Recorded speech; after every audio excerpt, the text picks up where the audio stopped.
it just seems weird that you have all of these DMs with girls and all because you have that relationship. I'm sorry, I have to bring this. Is anybody else watching this show with me in the audience thinking to themselves, like, what the fuck is this kid talking about? Like, are we gonna do that? Like, I've always really valued the privacy of my relationship because the rest of my life is like pretty public. So I don't know. I just don't feel like either Josie or myself needs to give an explanation if we don't feel like it, Of course. But it is hard when you have a relationship that's such in the public eye and you leave people guessing, and then I come on a podcast and I'm talking like I'm single because I am. But it was it was a special moment or time for both of our lives. It just didn't end up working out. First off, easy with all the DMs. Okay, sorry. I haven't actively sent one that I've iterated about yet. But I hear what you're saying. It might come off a little odd, me being so vocal about these exchanges I'm having with women who aren't my girlfriend.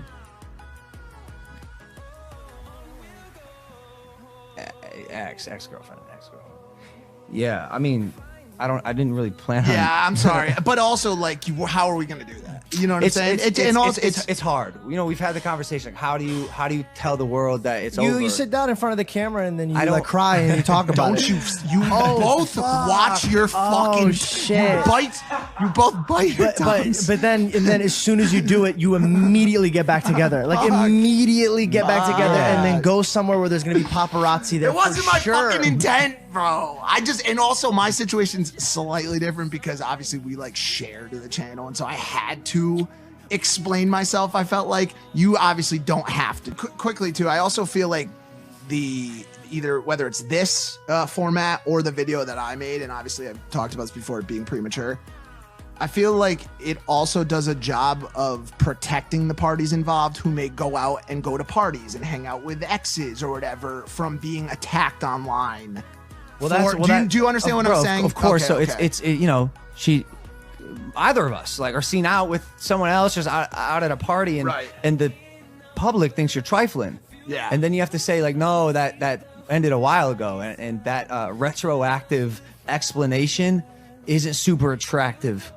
But is also warranted and completely acceptable. So it's just a fucked up situation. Yeah. Like you didn't have to talk about any of this today. You know, obviously you brought it up. I did, but in response to a DM conversation that would have come off as trifling if I hadn't agree. brought it. You know what I'm saying? I agree. And I'm also not like closed off to it. Yeah, it's I'll get vulnerable here for a second. In the past, I would exit a relationship and like many people, it's like, hey, like I'm gonna try to distract myself with another girl immediately, or if you're a girl who broke up with a guy, like what do they say? The best way to get over someone is to get under someone else. Yeah, bro. When I was young, I don't know, I did that, and now as an adult, like my priorities shifted a little bit, and I just don't have that same drive. Like I zoned in, and I'm not out here slanging pipe. I think it's because laying pipe.